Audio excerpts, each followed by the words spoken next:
I dare you. That would go over well.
Good evening, everyone. We'll call the Tuesday, February 18, 2014 regular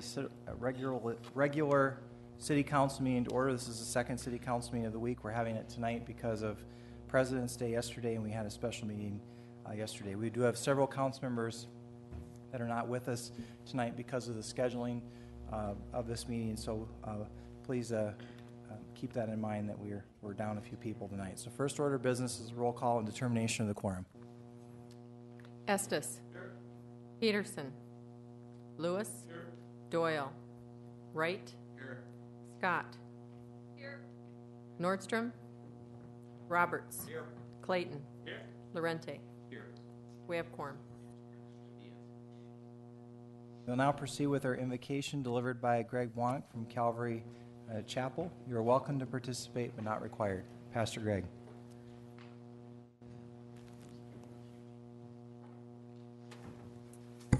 Just a reminder that we want to thank you on behalf of the faith community, that we understand that it's a privilege that you allow us to come and to pray for you in these proceedings tonight. So we know that that you allow us to do it.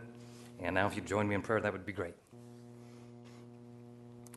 Father, we open this meeting respecting your presence in this room, and we're thankful that you love the people of Rapid City and only desire what's best for them as a community. We are grateful to the men and women that you have allowed to govern us. You've gifted them with the wisdom to deal with the pressures of budgets and personnel issues and ordinances and policies and so much more. Instill in their hearts that they can always seek your guidance and help as they make decisions that impact many, many people. We ask, God, that you would bless Mayor Quaker, the city council members, the police and fire chiefs, and the other officials that are here as they serve the citizens of Rapid City. Amen. Pledge allegiance to the flag of the United States of America and to the republic for which it stands, one nation, under God, indivisible, with liberty and justice for all.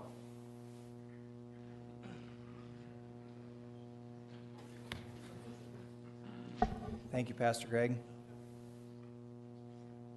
We'll now move on to the adoption of the agenda. Are there any additions for tonight's agenda? We do have one addition that just walked in on 4 legs, so Magnum will be at the beginning of our meeting, so we'll put an item right before 1. Do we have any additional items for the agenda tonight?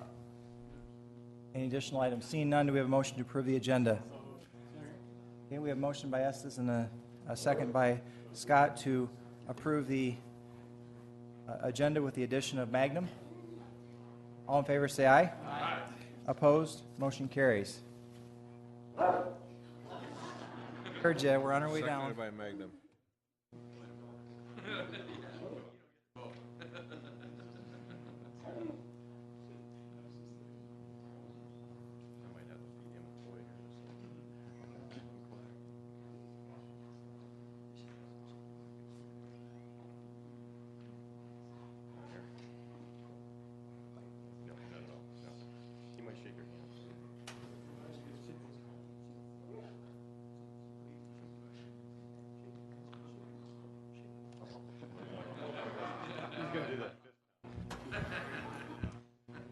All right.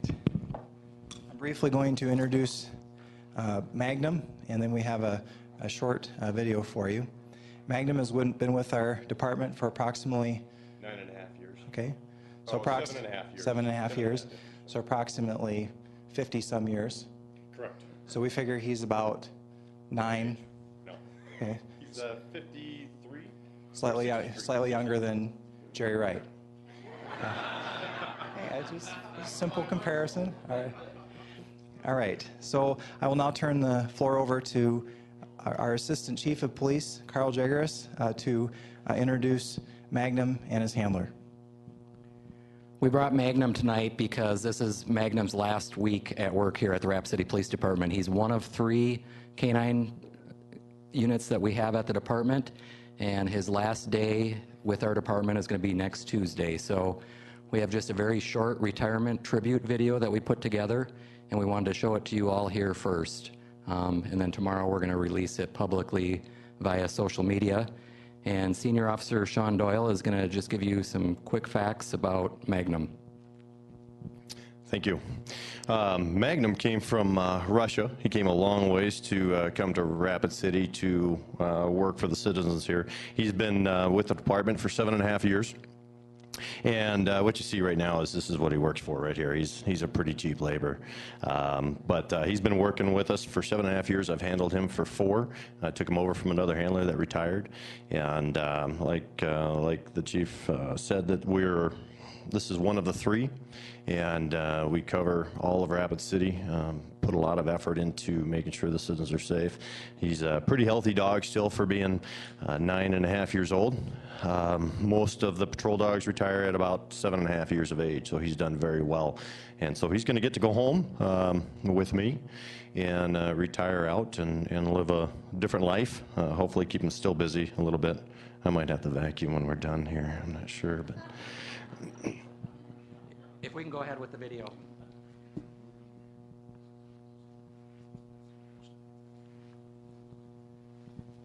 We had a suspect, a rape suspect, that fled out of the back of a house when we were on a deployment, or not a deployment, we were on a perimeter.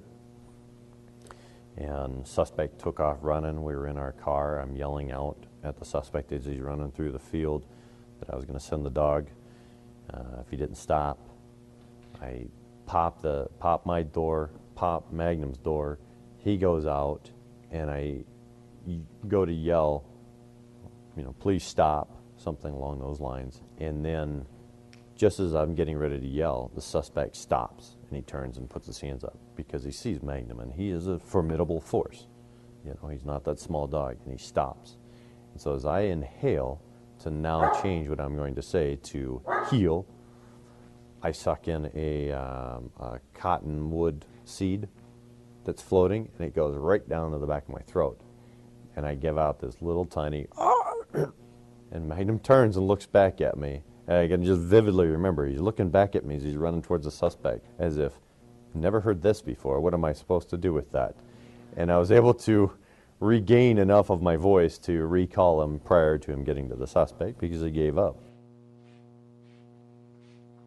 We're in a building, send him into a room, and I peek into this room, and I can look down, and I see Magnum working into a closet, and I can see him pushing his way into the closet, and I hear Mark Black, who's on our stack, on our police stack, as we're training, and Mark says, "Dude, your dog's coming through the wall." And I look back, and it wasn't a closet that he was going through. It was probably what was a closet at one point, and it was sealed off with paneling. And Magnum had pushed his way through the 2 pieces of paneling, and I look back at him, and it looks like the wall just gave birth to a dog. He comes out, and Mark is like just standing there frozen, waiting for the dog to bite him. But Magnum didn't. Magnum's never bitten Mark when he was in uniform, but that was a funny thing. So if we could have a retirement round of applause for Magnum and his handler.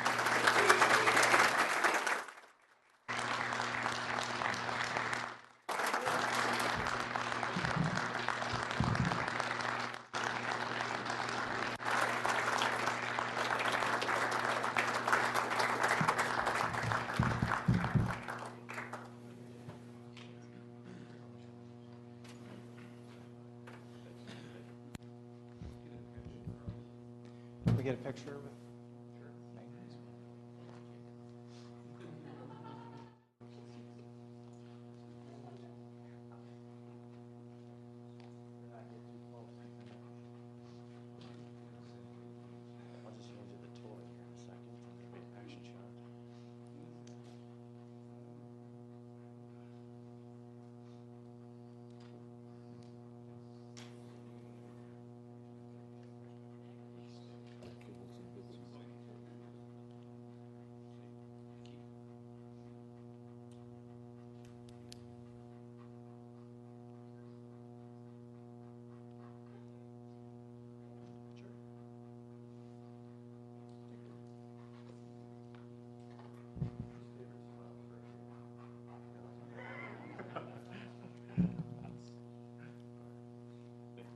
Thank you.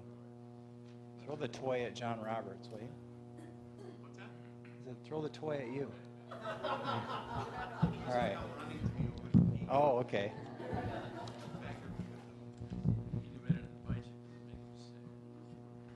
If Ron and Levon Masters could come up, and our Ward 4 council members. Ron and Levon Masters, if you could come up along with our Ward 4 council members.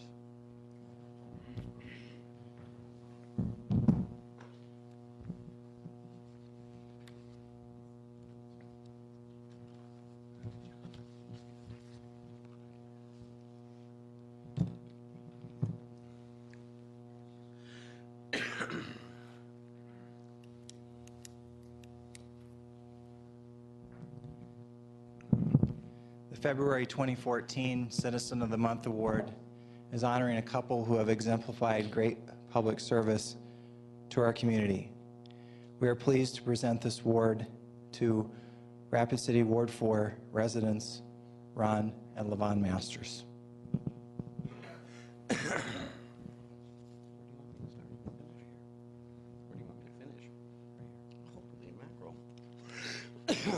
You'll have to excuse me, I'm just starting to get a cold.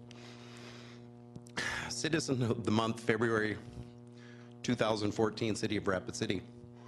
The February 2014 Citizen of the Month Award is honoring a couple who have exemplified great public service to the community. We are pleased to present this award to Rapid City Ward 4 residents, Ron and Levon Masters. Ron Masters was born and raised in Mitchell, South Dakota. After high school graduation, he lived and worked in Sioux Falls for 2 years. He attended and graduated from North Central University in Minneapolis, Minnesota. Levon Masters was born and raised in northwestern Iowa. She attended North Central University in Minneapolis, where she and Ron met. They were married and pastored churches in Minnesota, Chamberlain, and Rapid City, South Dakota, Seattle, Washington, Sydney, Montana, and a travel ministry for 6 years to many of the states in our country, Canada, islands of the Pacific, and Fiji. Ron was an officer in the Ministerial Association and involved with, I'm having a hard time reading, I'm sorry. Ron was an officer in the Ministerial Association and involved in ecumenical meetings and Bible studies, served on the board of United Way, and started Memorial Christian School to honor the children who perished in the 1972 Rapid City flood. Levon was involved in ecumenical Bible studies, various religious organizations, and started a Memorize and Meditate group to encourage others to memorize and meditate on Scripture. She most recently served on the 40th Flood Commemoration Committee, along with other community leaders, to plan activities in 2012 to give honor to whom honor is due. Most recently, they served as interim pastors in South Dakota, North Dakota, and Wyoming. Presently, they lead the senior adult ministries at their local church, First Assembly of God. Ron and Levon were honored to speak at the 2012 40th flood anniversary service and shared their memories of their flood experience. On June 9, 1972, they were caught by the flood waters. They lost their 3 young sons, Stephen, age 12, Jonathan, age 8, and Timothy, age 2. Thankfully, their 2 daughters, Karen, 14, and Joanne, 10, survived. Their testimony is God was with them through this experience, and they wrote a book to encourage others to trust and believe in Him to help them through all of life's events, good and bad. They've lived in Rapid City 3 times. The first time was from 68 to 79, and then moved to Seattle. They moved back to Rapid City from 92 to 97, and then to Montana. And finally, the third time, they moved in Rapid City in 2004 to retire. Today, their daughter Karen and her husband Tim Westerfield live in the Seattle area.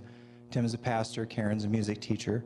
They have 3 children, Jonathan, Christy, and Jamie Lynn.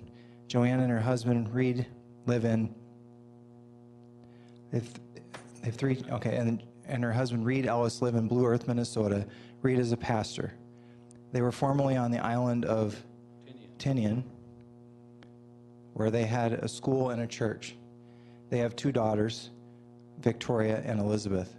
The Masters don't plan on any more departures from Rapid City again because this is home. As the old saying goes, they all come back to Rapid City. Thank you, Ron and Levon, for your sacrifice, example of faith, and dedication to our city. We're proud you have come back home, and we're proud to have you as members of our community. And now Amanda Scott will read the proclamation.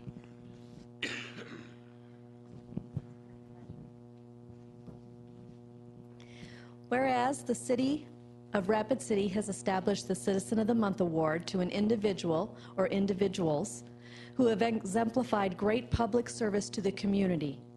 And whereas the February Citizen of the Month is awarded to Ron and Levon Masters, a Rapid City Ward 4 couple. And whereas recognizing Ron and Levon's faithful acts of service to ministry and their pastoral efforts locally, throughout the United States and internationally.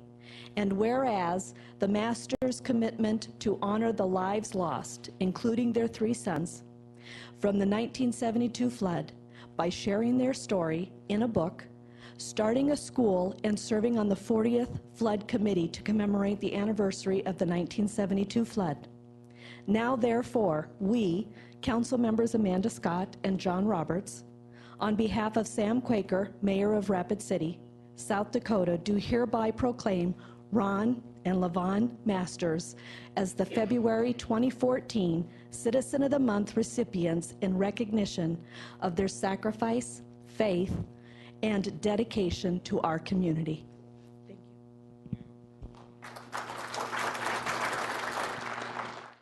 you. Thank you.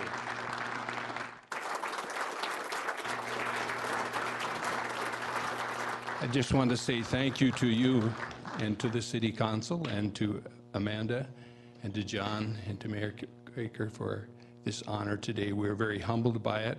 As it was said, we have lived here 3 times, and this is home to us.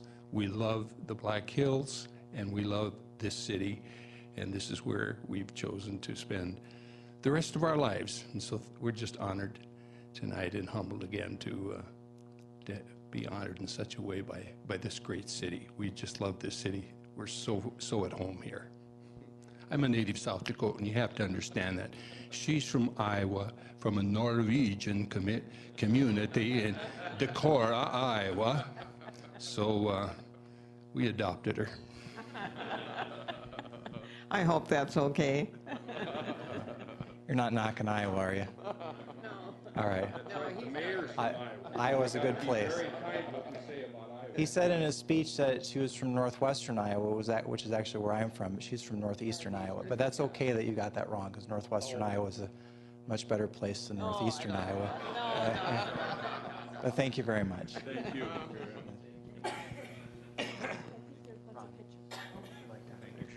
I did that on purpose.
Some were asking what is the name of our book. It's Some Through the Flood, and you can get it at Amazon.com. And thank you for sharing your story and your lives with our community.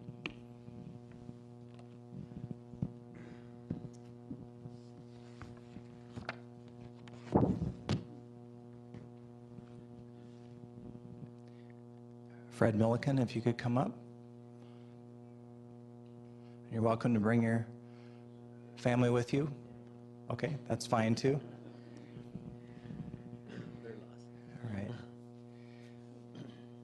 In partnership with the Veterans Coordination Commission, we are pleased to present the February 2014 Veteran of the Month recognition to Frederick R. Milliken, Jr.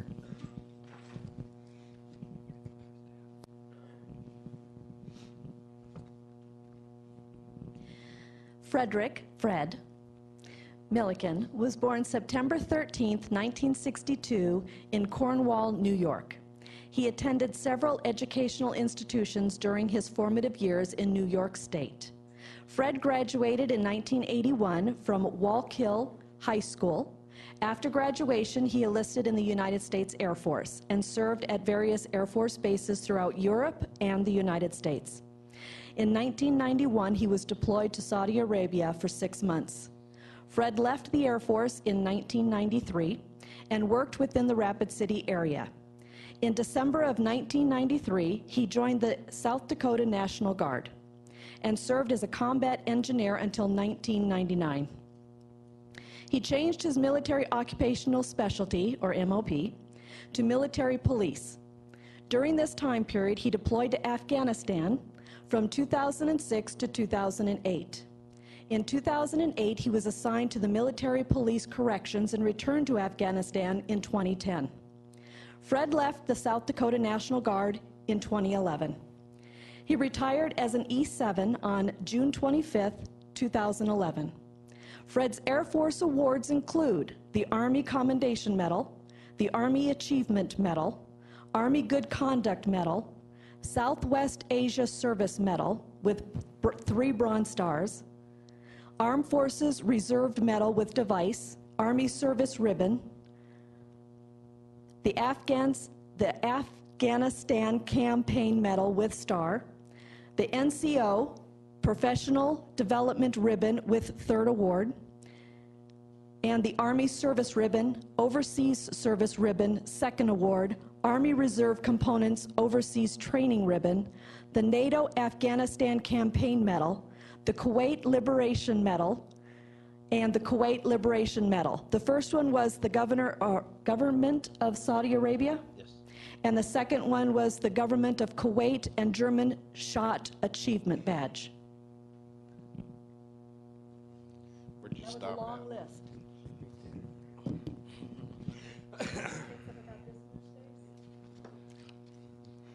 I've always known him as Freddie, but I'll just say Fred.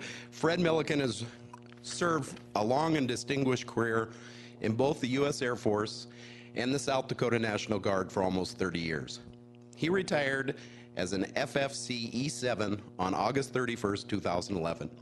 Fred was employed through the Pennington County Sheriff's Office as a correctional officer for 13 years, and I had the pleasure of working with him for about 10 of that. He medically retired May of 2013. Fred is attending National American University, majoring in information technology with emphasis on security and forensics.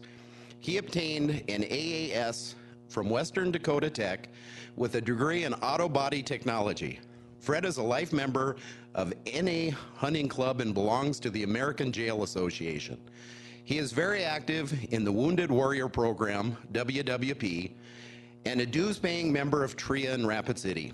Fred married Spring Rice in 2005 and has 3 children, Scott 25, Sarah 20 from his first marriage, and Zach 16, who he adopted from his second marriage.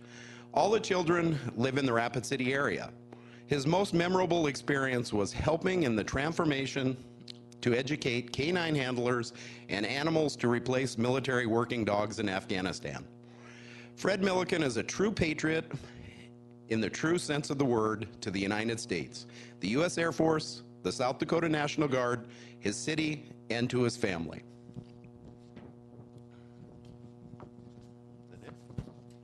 That's it.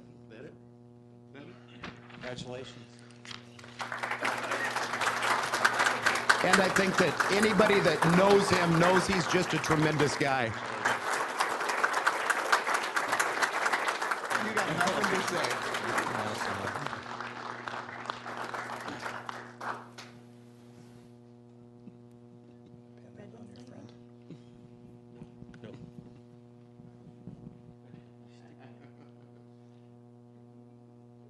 I'm passing on a good opportunity here to get him in the jugular.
And if Vicki Jaco could come up. Vicki.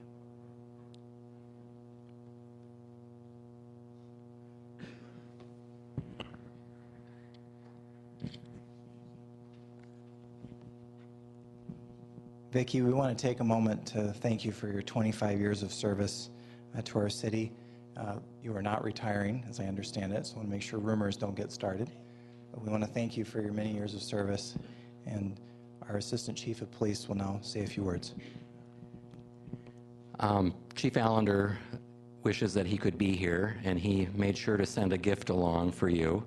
But in my years, when I started with the department in 1995, Vicki Jaco was Chief Henney's administrative assistant at the time, and she was one of the first friendly faces that I remember on that first day when I was super nervous showing up for my first day on the job. So, and since then, she's welcomed literally hundreds of new officers over the years, and she's worked for Chief Henney's for several years, for Chief Teason for his entire career as a chief, and now for Chief Allender for several years. So she's got a lot of institutional knowledge regarding the police department. Anytime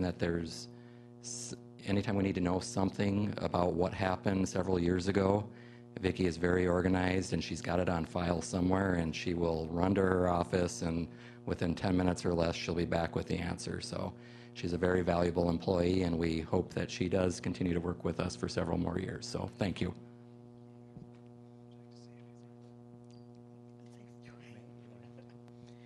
Well, I just want to say it has been an honor to work for the city and with the people that I've worked with for the last 25 years. I wouldn't change a day of it.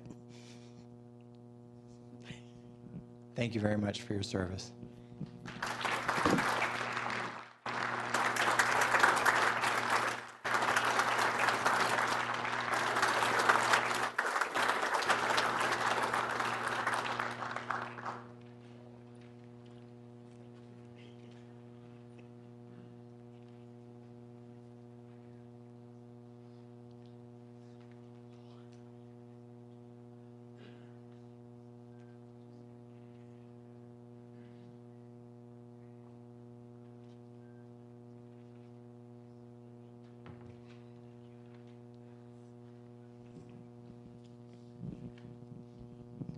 And our last award for the evening is our Sustainability Award.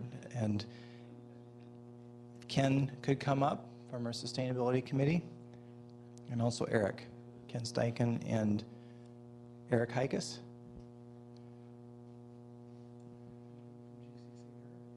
And we have anybody from GCC here tonight? If you gentlemen could come up.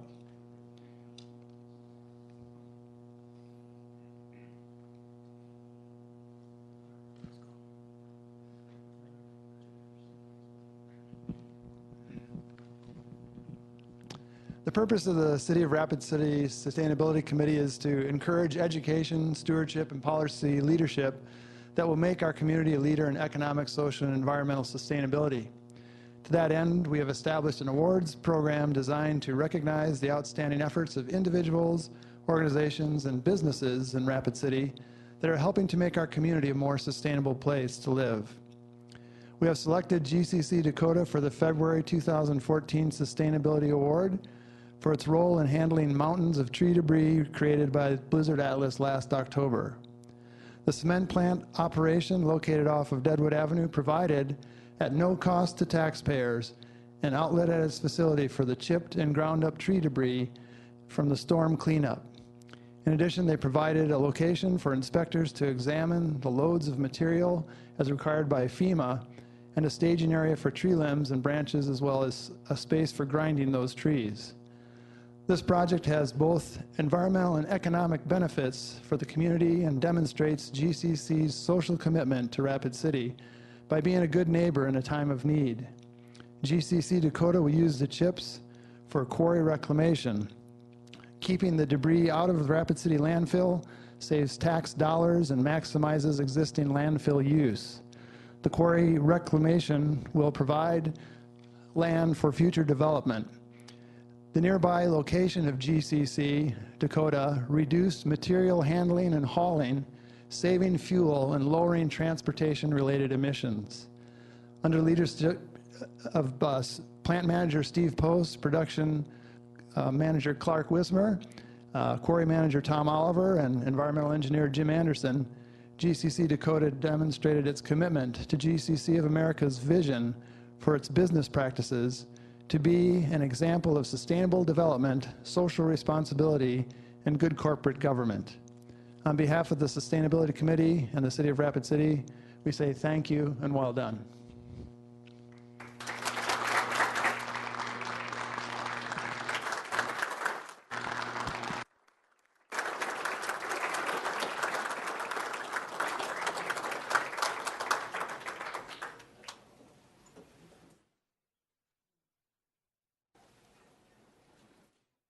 James Clark. We appreciate really the recognition, and we're just happy to do a small part in a time of a lot of different things happening with a lot of different services with fire departments and police and power. So looking forward to anything in the future for sure. Working with the city to find those kind of synergies and reuse for that kind of stuff. So appreciate it. Thanks.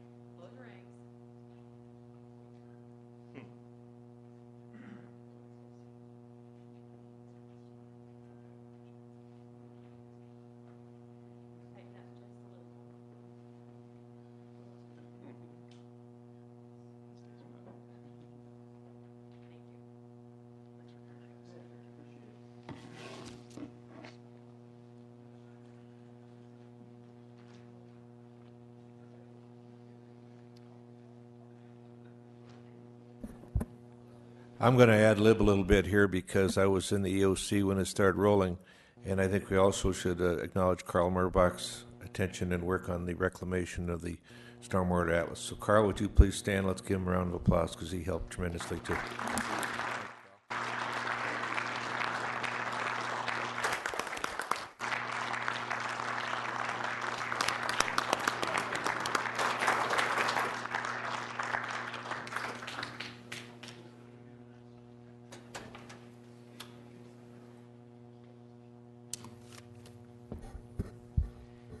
Thank you, everyone, and congratulations again to all of our award winners tonight. We're very thankful for all that you do for our community. We're now into general public comment. This is a time for members of the public to discuss or express concerns to the council on any issue not on the agenda. Action will not be taken at the meeting on any issue not on the agenda except by placement on the agenda by unanimous vote of the council members present. It looks like the most foul topic of the evening will be at this point. We have some comments on backyard chickens. Nobody got that. All right. Foul topic. All right. All right. We'll first recognize Brita Craven. Topic is Rapid City hens.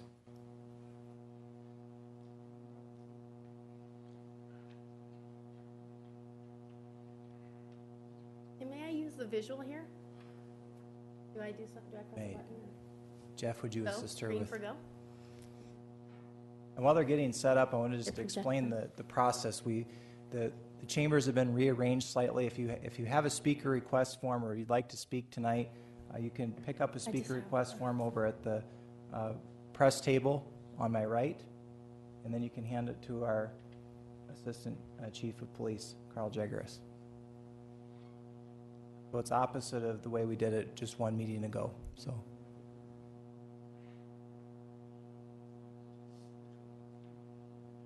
Are you ready? Go ahead, you have the floor. Okay, Mayor and City Council. My name is Brita Craven, and I'm a citizen in Rapid City in Ward 5. And I certainly appreciate the opportunity to come and speak to you about urban hens in the city. I'm a representative of the urban hen advocacy group, Rapid City Hens, and we all hope that you enjoyed I Heart Hens Day on February 14th and enjoyed the happy hen mail that you received. A lot of citizens took a lot of time to write to you, call you, and text you, email you, and we hope that you enjoyed Happy Mail for once.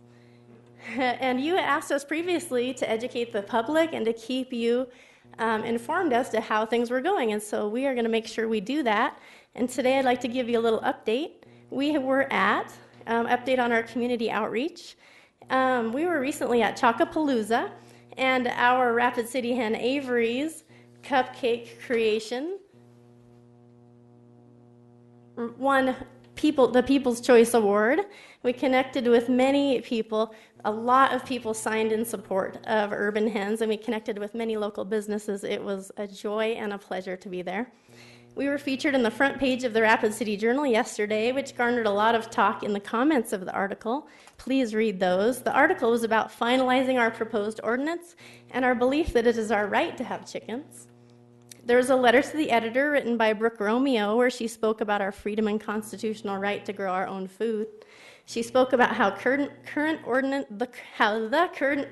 ordinance allows people with 3 acres or more to have unlimited amounts of chickens in the city, so she feels it's unfair that she's being blocked in her right to have them because of her land size. To date, we have 479 likes from locals on Facebook. The number continues to grow. It's snowballing. Although there are very few people in Rapid City who actually want to own hens, hundreds of people are coming out in support because they feel it should be all of the citizens' right to own them if they'd like. We're working on proposing a pilot program to the council per Councilwoman Charity Doyle's previous suggestion. There have been many people interested in doing this, and we will have more details on that for you later, in the very near future, actually. And the Black Hills Poultry Society is hosting a poultry class. It's breed selection and basic care. It's on March 15th. As a group, we are recommending attendance for people interested in our cause and if they'd like to get some perspective and new information on raising hens. Coming up soon, we'll be at Runnings. The library and the West Boulevard Association has invited us back. We have ongoing meetings here in the city building on the 3rd floor, 6 p.m., first Monday of the month. We would love to see all of you there. And on a personal note, when I talk to people, people who understand the benefits of hens, their main concern seems to be predators in the city. So I started looking around, and in the last 2 days alone, without trying, I saw in the city, roaming free, without fear, 12 deer lounging on lawns, 4 adorable rabbits, 28 turkeys, 32 geese, 3 dogs, and 1 very relaxed, fat cat. Please tell me, somebody, can anybody tell me, where are the predators when you need them? Thank you, Brita. Thank you. We will now go on to our next public comment, also on the topic of urban hens. We'll recognize Francis DeCesare.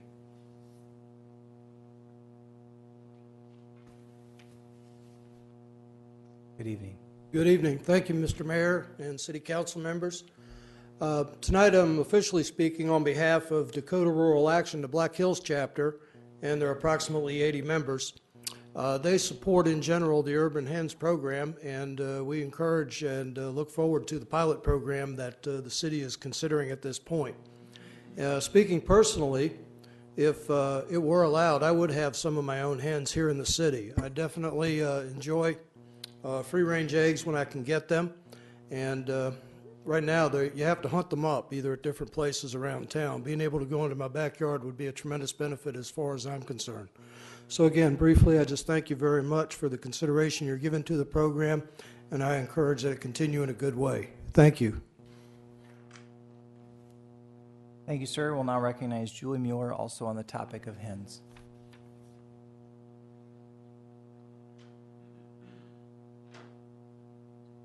Good evening, Julie. Good evening. Thank you for having this conversation tonight. I'm Julie Mueller. I never dreamed that I would care about chickens. I have neighbors that have farm eggs or have chicken eggs, so I can get those. I love them. And then Rita came to one of our South Dakota Citizens for Liberty meetings, and she spoke on them, and I thought, why can't they have chickens? People have barking dogs. People have 6 kids, and maybe they work on a car in their driveway with loud music. What is the matter with a chicken? And then people, when we were talking about it, people started saying, well, I don't think you should be able to do this or that. And I thought, it really doesn't matter what we think. It matters what our rights should be. And there are serious issues in this country right now. And if these ladies want to have chickens, this is minor. Because if they're breaking any health laws or health regulations with them, then a neighbor or somebody can turn them in and code enforcement can come out and check it out. But it isn't an opinion. It should be the freedom to choose what they want to have on their property. Thank you. Thank you. I do have a speaker request form from Brett Mathern. Did you intend to speak on summer nights, or okay, we'll save your comments for that item then. We have one last speaker request form under general public comment. We'll go to Michael Galanda. Sir, you have the floor.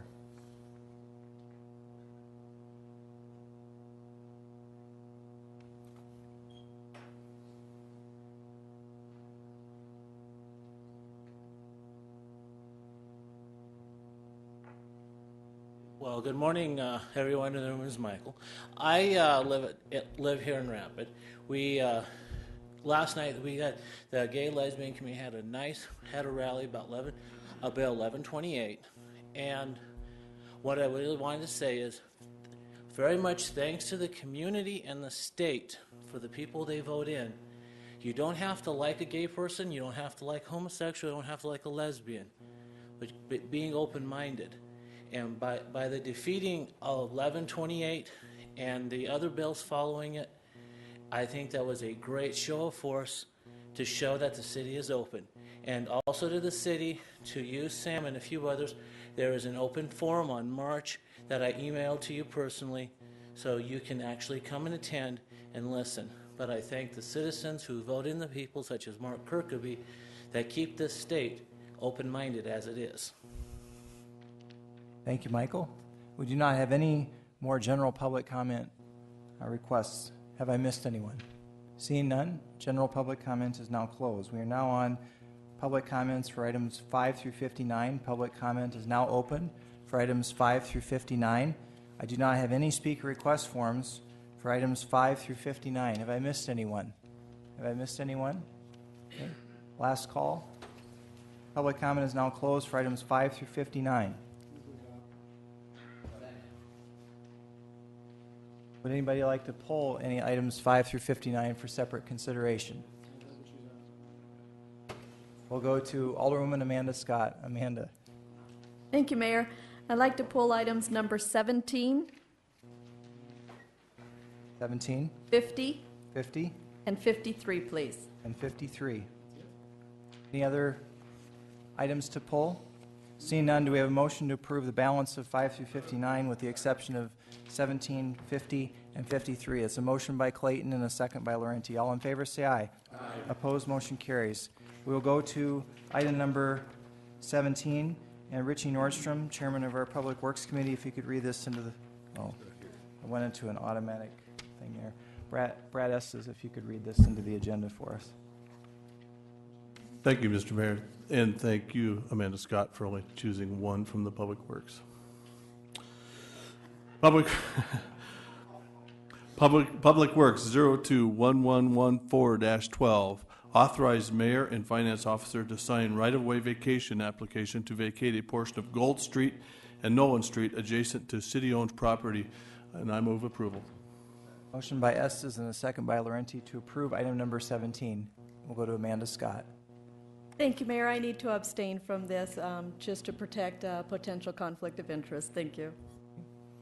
So noted. Any further discussion? The lights don't seem to be working very well, so if I'm not recognizing you, and I should be, just wave your hand. All in favor, say aye. Aye. Opposed, motion carries with one abstention from Amanda Scott.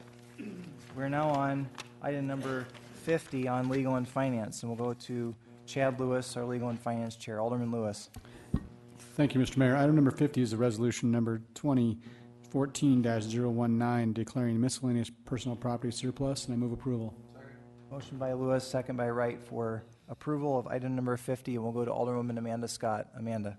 Thank you, Mayor. I'm in support of this motion. The only reason I pulled it is to clarify. It looks like the reentry program has been dissolved, and I'm just looking for clarification. Is Assistant Chief Jegros able to answer that, or because it looks like the materials are being donated to Hope? Let's go to our Community Resources Director, Jeff Barbier, for the answer to that question, if that's okay.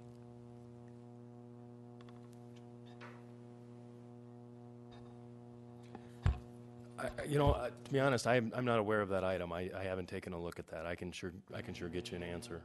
Okay, well, I was just more, in order to make sure that we get the word out to the public and the people that were using that program, if it's being transitioned over to a different program, I just want to make sure that, it's not buried in an agenda item that just gets passed without the notification of a program that's helping out another program or anything with property that's being donated, so. The reentry program is not being reauthorized, correct? Right. It's going to be, the Hope Center is going to take over the reentry program.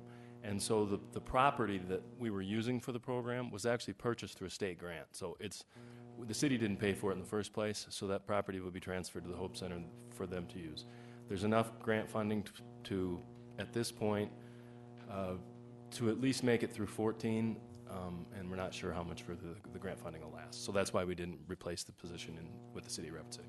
All right, and that's, I just wanted it for the public to be aware. If anybody has any questions, I believe that they can contact the Hope program, correct? Contact the Hope Center, absolutely. All right, thank you. And the Hope Center can be reached most easily through 211. Is that correct? Okay. Any further discussion on item number 50? Again, I don't think the lights are working. Anybody else have their light on? Want to speak? All in favor say aye. Aye. Opposed? Motion carries. Item number 53, Mr. Lewis. Thank you, Mr. Quaker. Authorize mayor and finance officer to sign local governing body approval form exhibit number 3 for Fortino's Rapid Creek number 2 project. I move approval. We have a motion by Lewis, second by Scott for approval of item 53, and we'll go to Alderwoman Amanda Scott. Thank you, Mayor. According to the documentation that's been attached, this is a great project, or at least it appears to be a really good project, and I'm glad to see the city supporting it. I just wanted to bring it to attention that I believe, if my looking at the map is correctly, this is a project that will actually end up in Ward 5. If my information is correct, it's on Anamosa and Silver Street. Is that correct, Mr. Barbier? I believe that is correct. It is in that area, and our community development coordinator, Barb Garcia, is 100% in favor of this. She thinks it's a great project as well. And thank you for your support as well as Barb. So thank you very much. Any further discussion on this item? Seeing none, all in favor say aye. Aye. Opposed? Motion carries and item 53 has been approved. We're now on non-consent items 60 through 67. Public comment is now open. We will first go to Lisa Modrick, item 62. Good evening, Lisa. Good evening, Mayor. Thank you, and City Council. It's always a pleasure to come before you. I'm speaking tonight, reflecting back about 3 years ago as an appointed mayor sign ad task force member. There was 15 members of us, and we worked diligently for almost an entire year on the ordinances of the sign code, and we read and reread and redelivered those before our City Council and then tightened and tweaked. So it's always a concern when there's going to be an ordinance change regarding the signs. Even as modest as it might be, it is something where it creates a bit of an alert. We just want to make sure that everybody on board, our City Council, is reading the words, understanding its interpretation, making sure it's defined as properly as can be, whether it's on this ordinance or any others that come before you. Because there was so much work done, I would hate for this council or future councils to throw out that work of a year's worth of commitment by that ad hoc. This item that you're looking at and reflecting change was another one of those items where we felt it was well defined. We had representation both by City Council and also by the legal. And we didn't see a need for a change, and we wanted to keep the terminology tight, not loose. Permitting is something that's rather important. We all have to go through permits when we make changes, especially being cautious of technology. We don't know what the future of technology is going to bring us. We certainly want to be careful that we don't end up writing or rewriting something that allows an open door to that. So maintenance is very important. It's something that should be code enforced and monitored. We need to make sure that signs are clean and painted and that they're properly functioning and there's not missing light bulbs and things like that out of digital. So if your ordinances define that and make it proper, that's definitely what is important, I think, to the community, so that the signs can be a partnership from within this community and don't conflict. So I hope, again, that as you look at any ordinance change, whether it's this one or other sign codes that come before you, that you review and make sure that the wording is proper. I sat before legal and finance committee, and the words I heard all the way through that was the word video. And one thing that I know the community does not want to see is a TV on the stick. So video is not allowed on outdoor advertising. The billboards aren't TVs on the stick. The community doesn't want that. So be careful of the technology. If you award video opportunities, they will happen.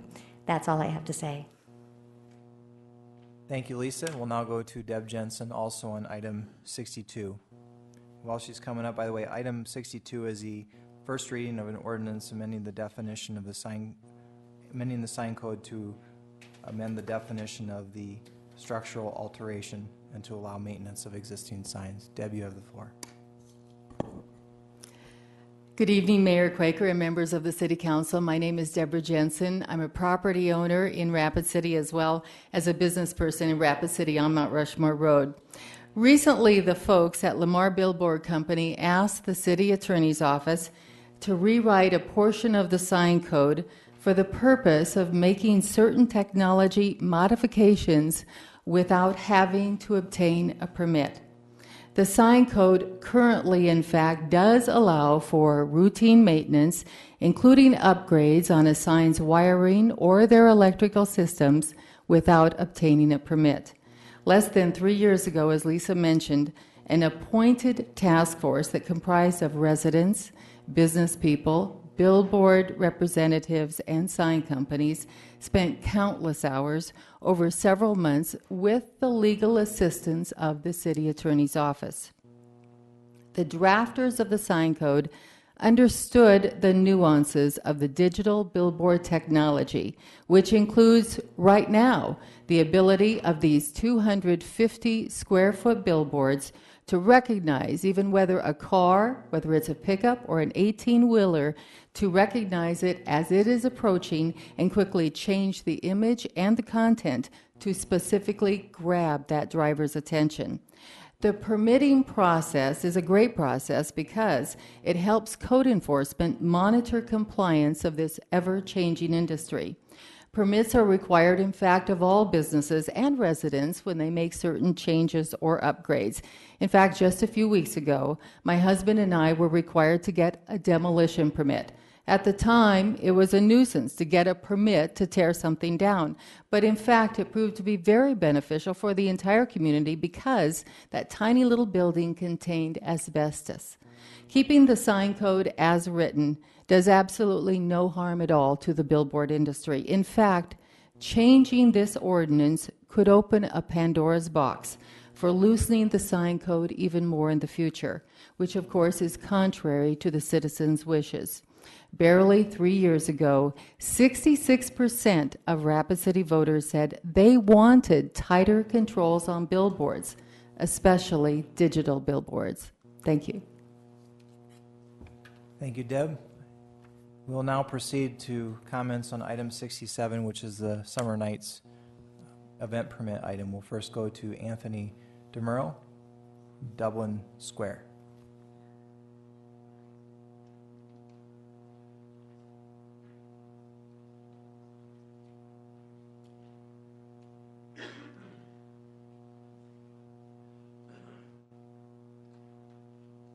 Good evening. And before I begin, I just want to actually make a quick adjustment. It's actually Dublin and Murphy's.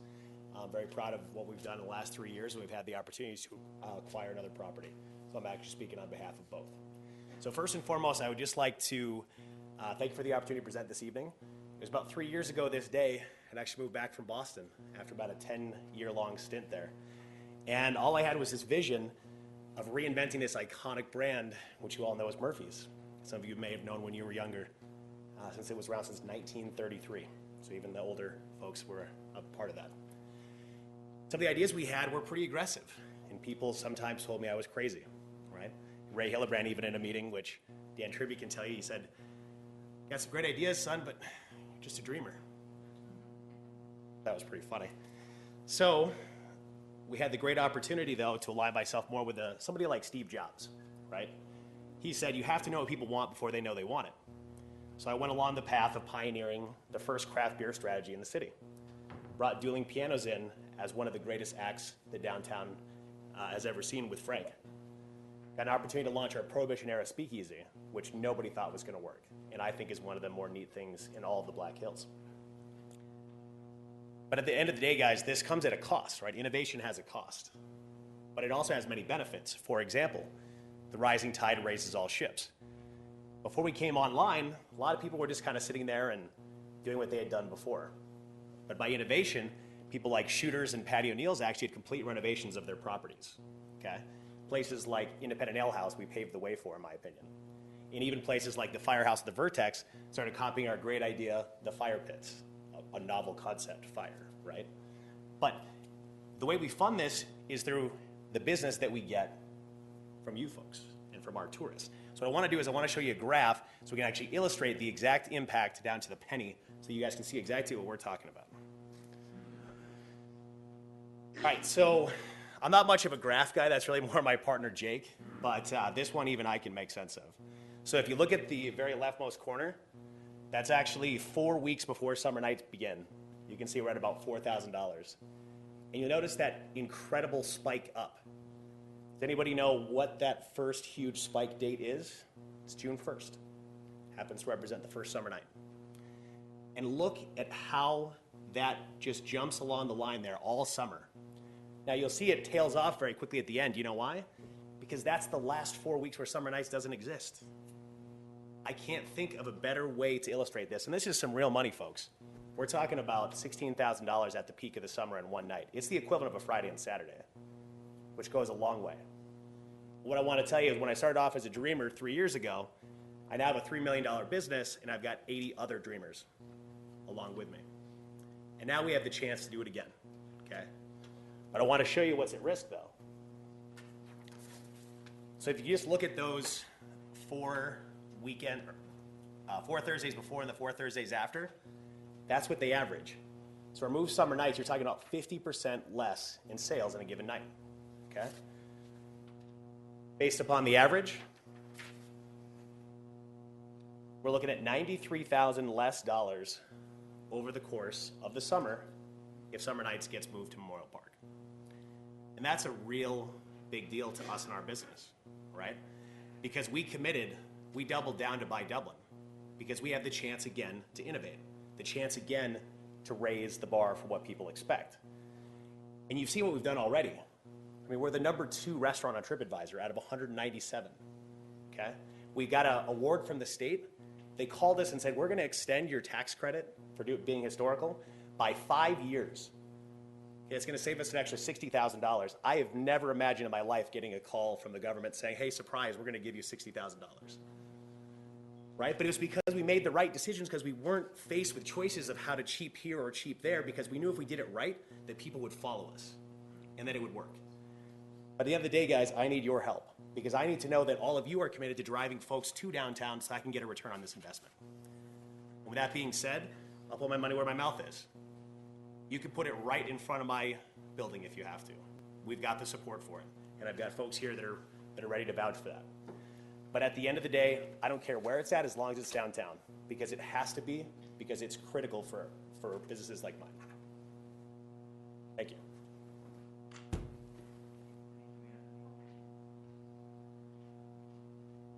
We'll now go to Frank Morrison, representing Thirsties. Good evening, Frank.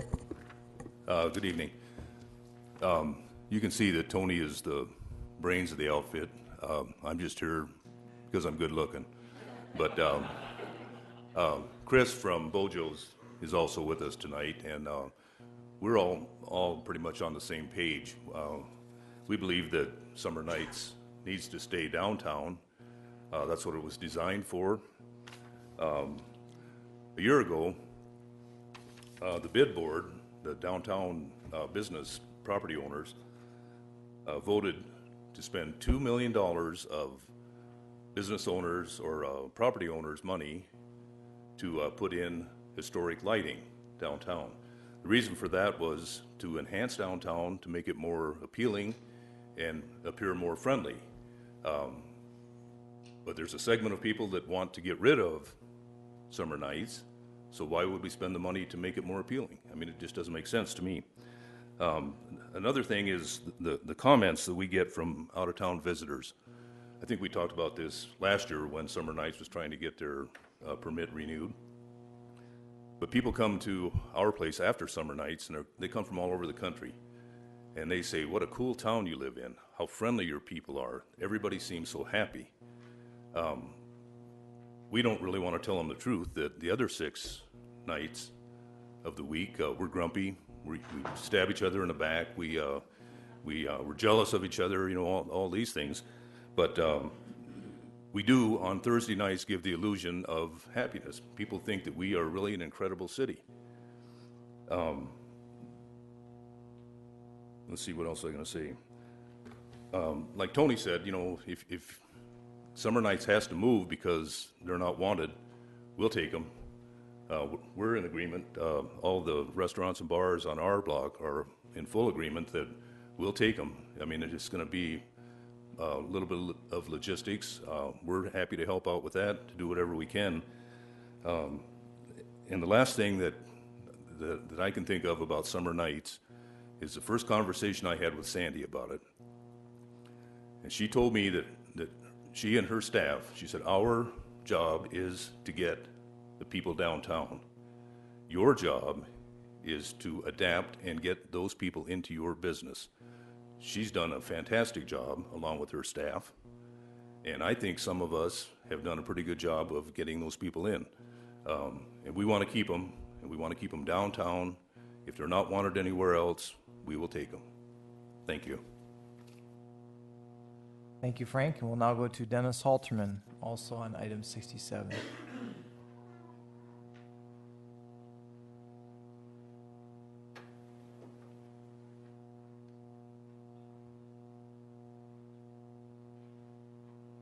Thank you. As you know, I'm Dennis Halterman. I own the Factory Salon with my wife, Shelley, property owner, Rapid City. Yeah, I appreciate that you guys that have bars and stuff are doing great. My question would be, what do you say to the neighbors that you have that aren't doing well, that it suffers? And that leads me to what I'm saying. We can do so much better than this. We need to talk about it. Here, look. Here is an email dated December 5th, 2012. I've shared it with you before. It's from the Summer Nights organization. And it says, we'll have a meeting. We know that you had a meeting and you were having problems. And they've been avoiding it. They won't do it. They won't sit down and talk to us. All we want to do is talk. It's a great party. It's a fantastic party. And I'm happy you guys are doing great. Tony, I'm glad that you're doing fantastic. But it's not working that way for everybody. And if we're not allowed to talk about it, we're going to keep the bad for the good. And that doesn't make the great community. You know, I talk to people, I've been downtown a long time. I talk to people not on Thursday nights. And when they talk to me about what a great community we have, you know what I say? Absolutely we do. Not just on Thursday nights, not just during a fun party. We have a great community. We talk, we work things out. We have difficulties and we talk beyond them, right? That's what we're talking about doing. Mr. Rollinger suggested that at our last meeting. Blocking off roads is not appropriate. The Summer Nights organization cannot be the marketing platform for every business in Rapid City. It's just not 21st century business. Mr. Brooks talked to us about all the revenue spent after 6 o'clock. That revenue spent after 6 o'clock, a large portion of that is done on the internet. Everybody that has a small boutique business in a historic district needs to integrate themselves into the marketplace in a very specific way. We don't need further barriers to entry like blocking off roads. Summer Nights, you people throw a great party. Probably better than Mr. Tomorrow throws at his bars, and I understand those are fantastic parties. And we want to keep those. But we don't want to do it at the expense of our friends and neighbors downtown.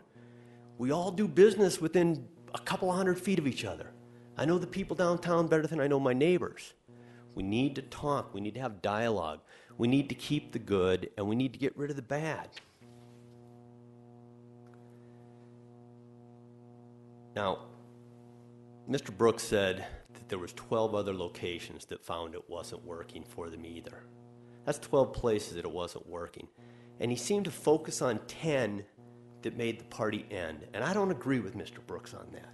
There was 2 that worked. Those are the 2 we have to focus on. Let's figure out what worked. And let's take those things that make it work, put it into our organization, our party, keep it going, and not make it something that's fantastic for people that have bars and restaurants. That's great. But not good for people that have retail and other things. Let's keep the conversation going beyond this, create a committee, get the stakeholders involved. Let's talk about it and make it a win-win for everybody. Thank you very much for your time. I appreciate it.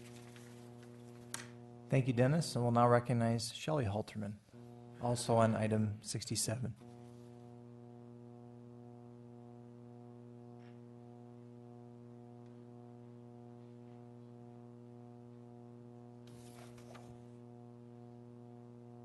Thank you for letting me speak this evening.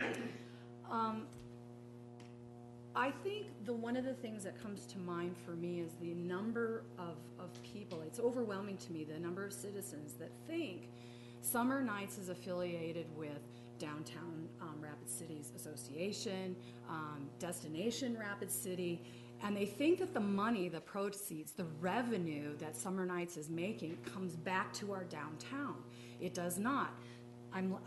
If I'm understanding correctly, Summer Nights is a private company, but on the other side of it, they're using volunteers. Sponsorship pays for the bands. One of the board of directors works for a local wholesaler, which is not the wholesaler of downtown to supply the beer. If there's 10,000 people that show up to Summer Nights, and half of them, 5,000 let's say, buy one beer at $5, in 13 days, 13 Thursdays, there's over $300,000 worth of revenue. Where does that money go? Because we haven't seen it come back to us in our downtown community. I really think we need to find out those answers, and I just don't really understand, and a lot of people don't understand, why a private business can come in, shut down our streets, have a party, make a lot of money, and we don't have a say. We're business owners, we're property owners, we're citizens of this community, and I think there's just a lot of answers we need. And a year ago, my understanding is that we were all right here, and Summer Nights was told that they would have to think about moving to Memorial Park, that people didn't want it, downtown any longer. And here we are again with another application. Last year, my understanding was that Summer Nights said they didn't have enough time to get it moved. Well, they've had a year now to plan and figure out how to make their party and Summer Nights work at Memorial Park. And so please get those answers for us. The citizens of Rapid City need to know where all that revenue, where it goes. Thank you. Thank you, Shelley. We'll now recognize Brett Mathern on item 67.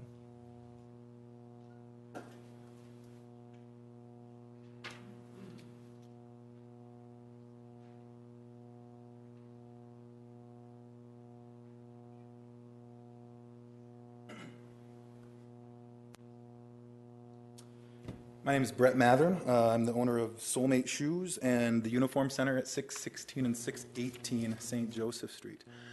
Again, I'm all for Summer Nights taking place. I just wish it could take place somewhere where it wasn't crippling to so many downtown businesses. There's no question that if you have 10,000 people come down for live music, food, and beer, that, as we heard, that the businesses that are selling food, beer, and having live music are going to be successful on those Thursday nights. But it's just not in the same ballpark when you're talking about the retailers. When you're talking about a destination location that's selling medical uniforms and women's comfort shoes, orthopedic shoes, it's definitely not on the same page with how the bars and the restaurants are going to be successful. Last summer, I shared some of my sales numbers with the city council. I should have brought it so I could put it up on a graph for you here, just like Tony did. But it compared, and this was after the first month, after June, it compared our invoice counts in the month of May on Thursdays afternoon to our invoice counts in the month of June afternoon, and our invoice counts were down 50%. So we lost 50% of our invoice counts on those days. We lose our entire afternoons. We do see a small increase in business between 6 o'clock and 7 o'clock. We've attempted to stay open later, but the bottom line is that people aren't downtown to shop for medical uniforms. They're downtown to come to Summer Nights, which I don't argue. When we close at 7, I'm out there having a good time with everybody else. And no matter where it is, I'll be out there having a good time with everybody else when it closes. I've spoken personally with many of my neighbors downtown, and I know for a fact that the majority of the retail stores could share similar numbers with you, that invoice counts are down, sales are down, and that's specifically retail. Last week, Bob from the firehouse stood here and told you that when it was on Main Street, it was bad for his business. And when it moved to St. Joseph Street, he saw an improvement in his business, but he felt like he should apologize to the businesses on St. Joseph Street because he knew it was at our expense. If it moves back to Main Street next year, I'm going to have to go over and apologize to Bob. And that's just not the kind of business environment I want to be a part of. It's bad for retail stores and it's bad for business. That's the bottom line. Thank you. Thank you, Brett. We'll now recognize Sandy Schwan on item 67.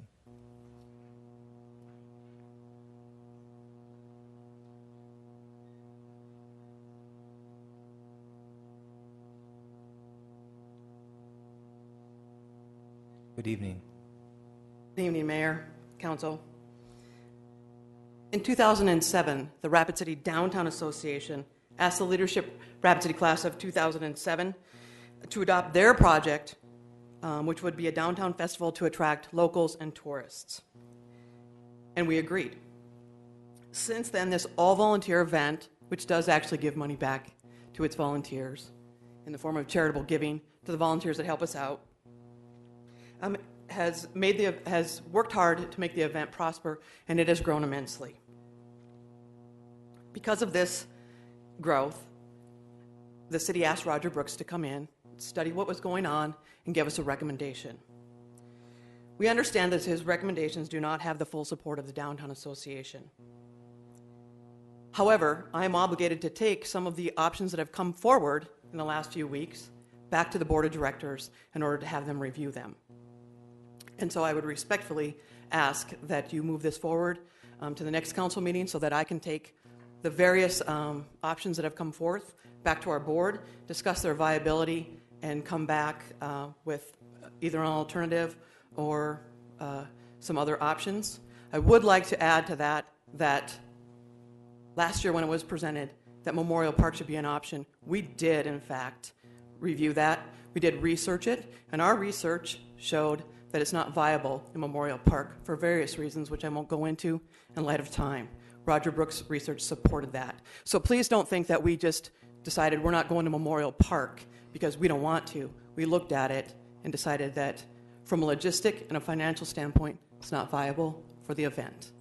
If another organization would like to create an event in the park, we would politely step aside and allow that to happen. But our research shows that it won't work in the park. Thank you for your time. Thank you, Sandy. We'll recognize Dan Sefner, item 67. This is our last speaker request form, so if there's anyone else that has a speaker request, if they could get the form in. Thank you, Mayor and Council. I'd almost like to take off my Destination Rapid City cap, but I think we all know that's pretty tough for me to do. And believe it or not, 37 years that I've been here, there has been successful businesses in downtown Rapid City, all done by themselves. Isn't that incredible? It's happened before, and it will happen again. Something I think we really need to think about. There's give and take in everything, which I know Sandy's looking at as of today, no matter what. We talk about 1 million, 2 million, 3 million. I've talked about this more than once. What's retail do downtown? I spent 29 years doing retail. 100 million? 80 million? 110 million? What are our retail sales tax numbers? I've talked with city finance about this, and we've looked, how do we get these numbers? It ain't 2 million, it ain't 3 million, it ain't a million. I guarantee you, it's way more than anybody thinks when you look at our district. Our retail is very important to the future and to the growth of downtown, and I think there just really needs to be negotiation to make all of this work and move forward. Thank you. Thank you, Dan. I do not have any additional speaker request forms on items 60 through 67. Have I missed anyone? Have I missed anyone? Public comment is now closed for items 60 through 67.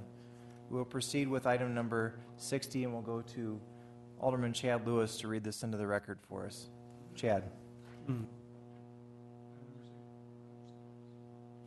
Thank you, Mr. Mayor. Item number 60 is first reading of ordinance 5984, an ordinance to authorize the chief of police or designee to issue special event and parade permits by amending sections 12.12.020 of the Rapid City Municipal Code. I move approval. Motion by Lewis, second by Laurenti. Approval on first reading, and we'll go to Alderman Jerry Wright. Jerry? I would like to see this ordinance worked a little more in the, I've talked to the chief a little bit about this, and that is I think that rather than carte blanche all events, that I think that the events are size to or size up to or something, there needs to be a definition on up to what point they'll look at them before it comes to council. And the other item is I do believe, and I'm not saying I think the police department is probably the adequate place to do it, but I do believe we need to put together a checklist where if we're going to have an event on the public or city property, and we also run it by the fire, parks, public works, and attorney's office to make sure there aren't other issues that are missed. I would like to see those type of changes included into this ordinance. I'm done, thank you. We'll go to Alderwoman Amanda Scott. Thank you, Mayor. Upon reading the changes made to this ordinance as well, I have some concerns. And my main concerns are, as what a lot of the people in the public discussed tonight, and that was getting community support for a lot of the events. My concern is if all of a sudden we're offering administrative approval of the event, no matter how large or how small, we're really bypassing the discussion of making sure that who's on board, that it's coming up, that we get buy-in from the public. So I would like to possibly see some clarification on those larger events and actually do have it come to the city council and get the council's support so that we can get the advertising and the discussion going on the larger events. I really don't have a problem with the smaller events. I hate to see people wait to get approval for, the one-day events or the 2-hour events. But if we're talking about like the parade of lights that go on, I think it's kind of nice to get that momentum going as far as the discussion gets going and get the upbeat and the friendliness instead of the backstabbing get going for that holiday season, so we see that parade coming. So I would like to see this kind of curtailed at a certain level as well. Thank you. Thank you. The motion is for approval of first reading, and we'll go to Jerry Wright. Would council accept a 2-week delay on this? Well, it's first. Motion to. It's first reading, so it will come back in 2 weeks, and you don't have to approve second reading. But you're certainly welcome to continue it, but that would basically be 4 weeks. Okay, I just want to make sure that we talk about things that I raised in Amanda. I have no problem with basically where we're going with it. One other item that came to my mind is that apparently on summer nights where we are issue the permit, there's no requirement for a public hearing or meeting with the businesses that are affected. So that may be another thing that we look at in the ordinance. Okay, thank you. Thank you, Jerry. Any further comments on or discussion on item 60? All in favor, say aye. Aye. Opposed? Okay.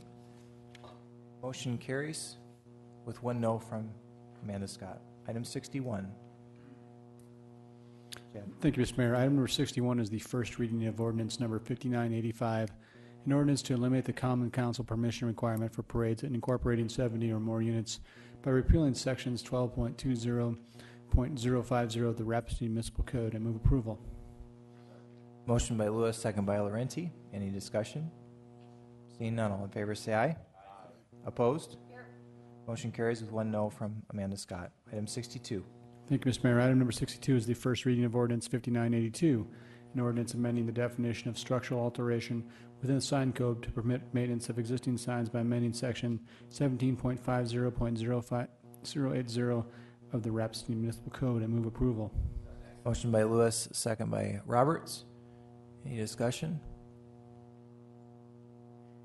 We'll go to Amanda Scott. Thank you, Mayor. Since there was some concern brought up on this one, may I direct a question at our city attorney, please? You may. Thank you, Joel. Just for clarification, it was explained to the city council members that this minor change to this ordinance only allows for the maintenance of the electronics in order to maintain the boards with their current criteria that meets our sign code ordinance. Could you clarify or confirm that? Correct. I believe I probably used the word video, and I didn't mean to imply that full motion video was going to be allowed. This doesn't change that. It's digital, or however. There's so many words, but the current similar technology to what we currently have, but not changing the rules for how those signs are operated. Thank you for that clarification. I yield the floor. Thank you. Joel, hypothetical. Let's say you have a regular static board, a non-digital board that's falling down. This amendment does not allow a conversion to video. Is that correct? That is correct. And what would it take to allow it to convert to video? You couldn't do that at all under the ordinance. You couldn't do it. no variance, there's no way that that could happen under the code. No, there's no variance for that. Those are prohibited. It's for the ones that are existing. Okay. Any further discussion on the motion? We're on item 62. All in favor say aye. Aye. Opposed? Motion carries. Item 63, Mr. Lewis. Thank you, Mr. Mayor. Item number 63 is the first reading of ordinance 5981, an ordinance amending certain provisions in the Rapid City Municipal Code, Chapter 15.48, concerning license for manufactured home parks. I move approval. Motion by Lewis, second by Laurenti. Any discussion on item 63? Seeing none, all in favor say aye. Opposed, motion carries. Item number 64, Brad Estes. Item 64. Thank you, Mr. Mayor. Item number 64, authorize mayor and finance officer to sign resolution number 2013-074, a resolution of necessity for the acquisition of public right-of-way over private property for the purpose of constructing a street and other public infrastructure through the exercise of eminent domain, Enchanted Pines Drive. This was continued from the July 15, 2013 council, also continued from the October 21, 2013 council, and also continued from the December 16, 2013 council, and I move approval. We have a motion by Estes for approval and a second by Laurenti, and we'll go to Alderwoman Amanda Scott. We're on item 64. Thank you, Mayor. I'd like to ask a question of our Public Works Director, please. You may. Thank you. Terry, just for clarification, and I probably should have already offered a substitute motion, but I believe the participants would like this continued for a couple weeks? Yes, thank you. If we could have that continued actually until March 17, we just received the appraisals back, and we'd like an opportunity to sit down and negotiate with the property owner, hopefully come to terms without having to go through this process. Thank you, Terry. I'm sorry I wasn't up on speed of that. I hope one of my peers will make that motion. Thank you. Terry, are you recommending, is that a Public Works meeting March 17, or is that a council meeting? I believe that's a council meeting. Do we come to the Public Works meeting prior to the council meeting? Yes. The normal we process? Can. We certainly can. Do you have the date? March. In March? 11. That's near the Ides of March? 2014. March 11? All right. We have a motion to take this to the...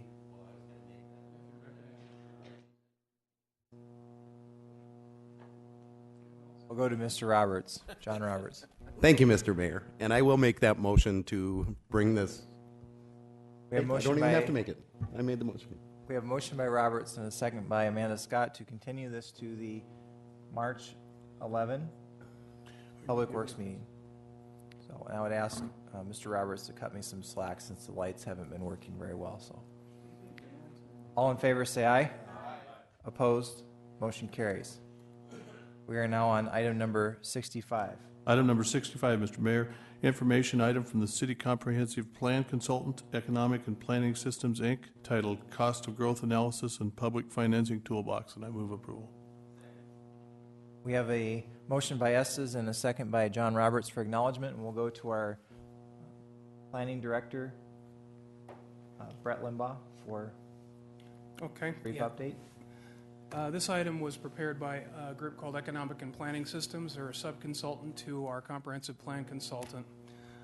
We had tasked them with looking at finding some additional economic development incentives that we could offer to our developers and our builders, because as you well know, right now we finance extensions to our public infrastructure by using existing property tax, sales tax, to an extent our enterprise funds, and then also TIF. Those are the only four ways that we currently fund improvements to existing infrastructure and improvements to new infrastructure. There are certainly other ways of providing for funding infrastructure. So the task for EPS was to go out and look at several of the Rocky Mountain states and California, and to issue a white paper to us, which is now in your hands, regarding some of the other possible things that we can look at. I don't want to go through this list because it's very comprehensive. I am available to answer any questions you might have on the white paper. what I would like to say, as part of this study, our emphasis was to create a way for the developer and the builder to finance or bond for the financing of public infrastructure so that those costs could be passed essentially onto their user, which would be the home buyer or the lot purchaser within a new development, thus relieving the existing taxpayer of the burden for those extensions. So that was the task that they were given. I think they did a very good job of putting together these financial incentives in addition to making some recommendations to you. So with that, I'll ask if you have any questions. And Brett, before we proceed with additional lights from the council, my question to you is, and this might answer some of their questions, is are you proceeding with implementing these? This is more than just an informational item. You are working with legislators and municipal league. Can you elaborate on that, please? Yeah, both the city attorney and I have reached out to the municipal league. We've shown them this effort. We think that we can get some traction from other cities of similar size. This is something where we may need to go to the state legislature. Since we are a statutory city, we have to abide by state statute, and if it's not explicitly allowed, we have to change state statute to allow these tools to be used. So we're expecting that we are going to be put in a position to craft some new legislation, take it to the State House for approval. The only other way that we can essentially create these tools is to become home rule, do a home rule charter, and that gives us a little bit more latitude.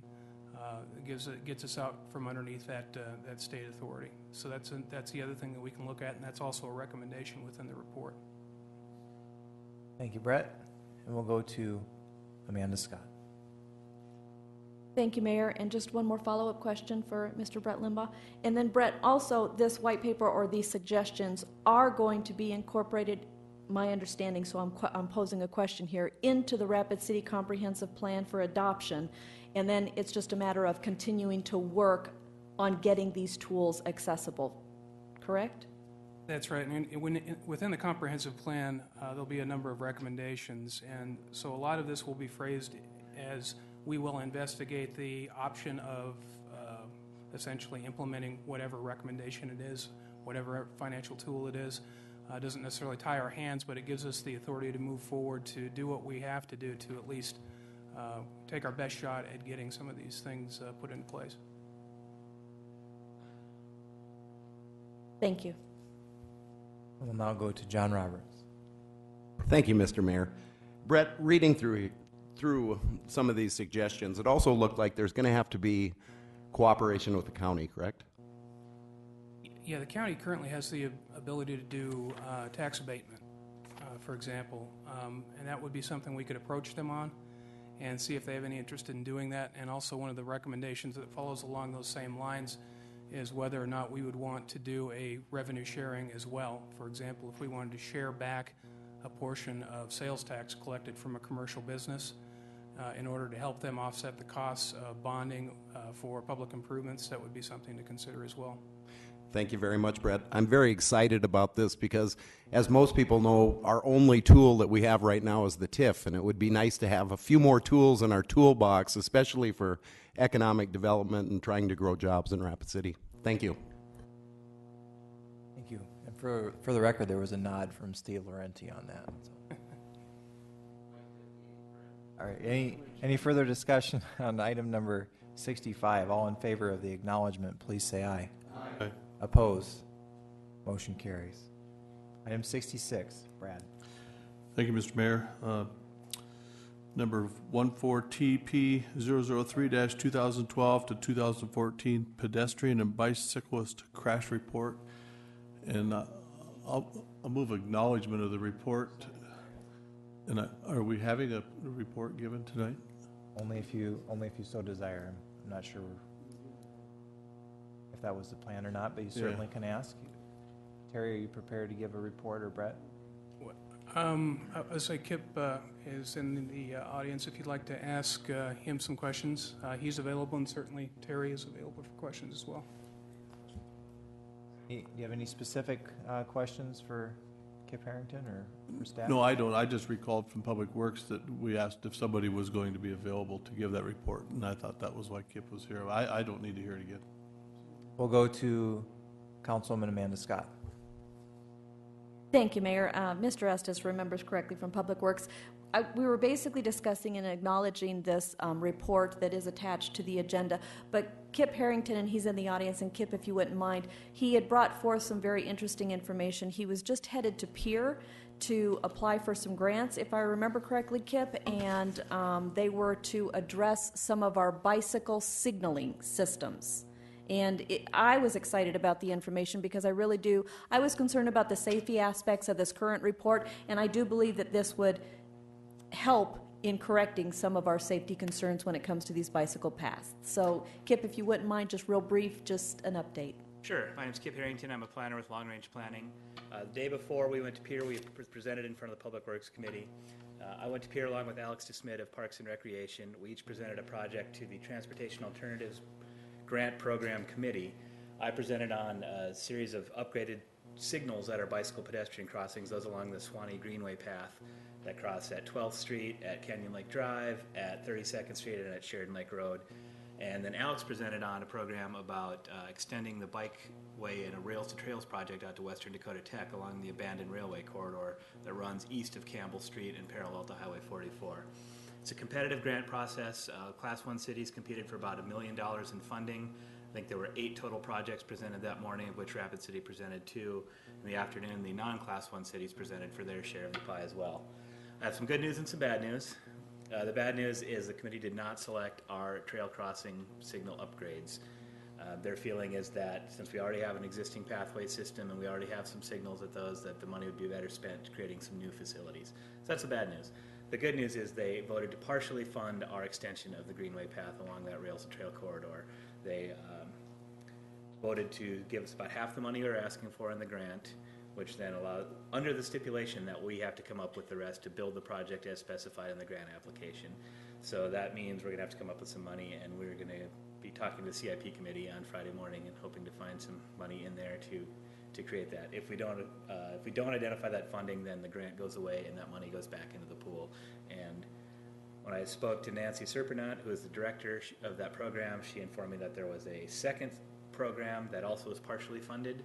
So if we don't get our funding in place, then that money may go to them, and there's a slight chance that that other project does not get their funding in place, in which case the money would go to us and we could put that money back in the CIP. But at that point, that's unknown.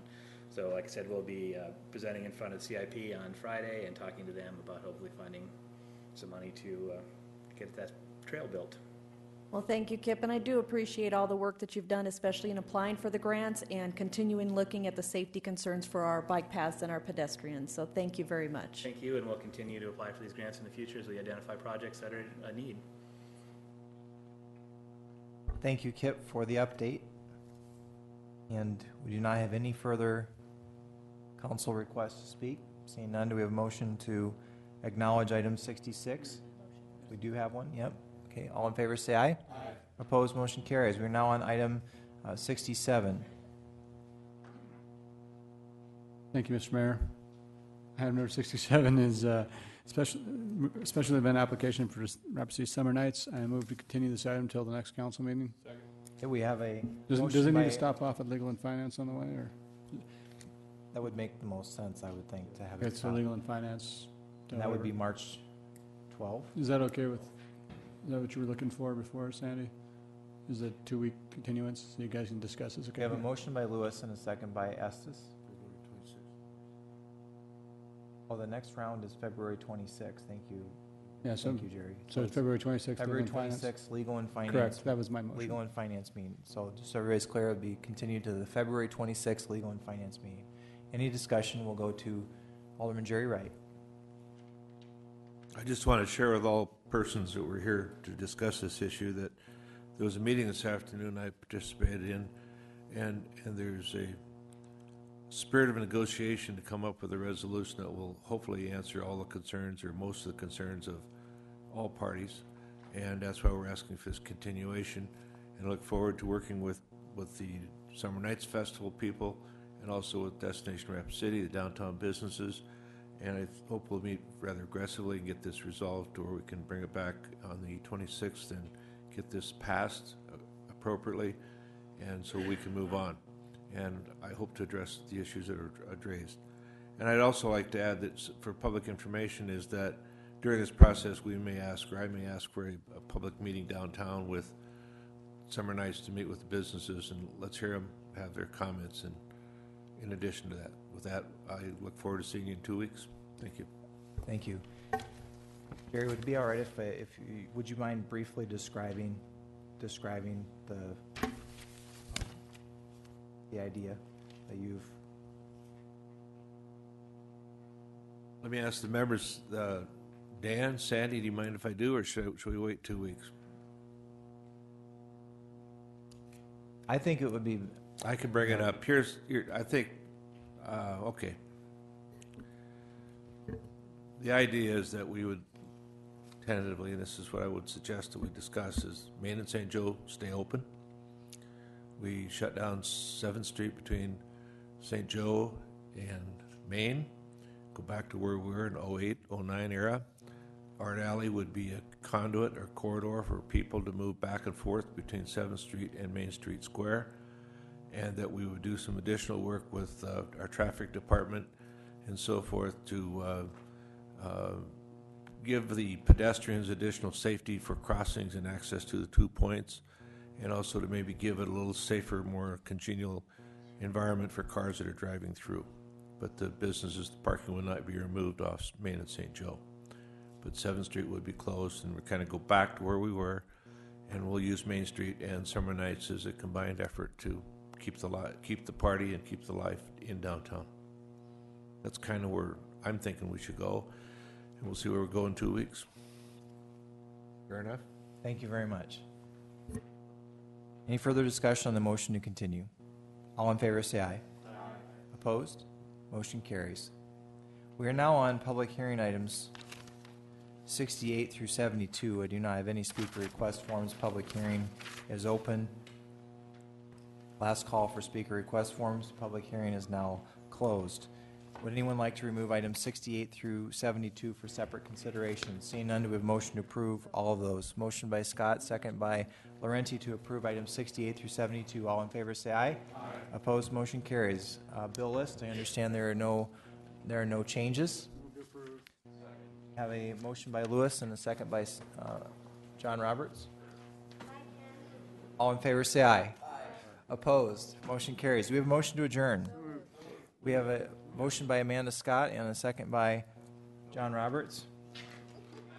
All in favor say aye. Aye. Opposed, motion carries. We're adjourned. Thank you, everyone. We got 5 hours.